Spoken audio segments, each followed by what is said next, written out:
bir yırtığımla gelmiştim. Çok şükür Allah'a.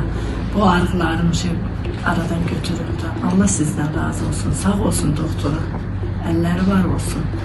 Gələndə çox şiddətli ağrılarla gəlmişdim. Heç yerdə bilmirdim. İndi çox şükür, çox şükür yerdir. Gələndə necə gəlmişsiniz? Hası ilə siz İki anam hərə bir tərəfdə su qoyub. Əlimdə hası. Çox bərbad vəziyyətdə idi. Çox şükür. Bir gəzin, yerişinizə bir baxın təkrar.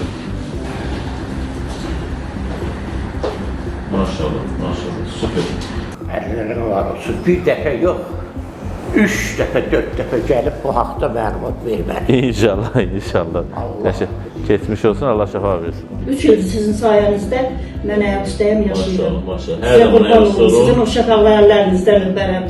Qurban olum sizə. Çox sağ olun. Çox sağ olun. Sizi kimi gözəl, maşallah, üzü də nurlu, özü də maşallah, maşallah. Gördüğüm işler de nurlu olsun, da hayırlı olsun, Mən gedib faydalı olsun. orada deyəcəm, rəsmən. Allah ömür versin, ona can sağlığı versin. Neynim bilməsin. Çox yaşasın. Xalqımıza həmişə kömək olsun. Bizim genç pasiyentimiz boyun yırtığına əziyyət çəkən. Kolunu tərpət görüm. Çok Allah qəşəng. Maşallah, maşallah. Düşdüm stoldan, heç bir ağrım yox. Süper. Çox sağ olun. Bu mərkəzimiz elə yaratmışız ki, burada bir xəstəxana ab-havası yox, daha çox insan bir həm ruhən, həm də ağrılarını unuda bilsin burada. Yoldaşıma da deyirəm, bir həkimi görsünüz.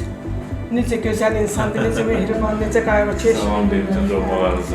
Çox sağ olun, Allah razı olsun. Hamımızdan razı olsun. Sağ olun.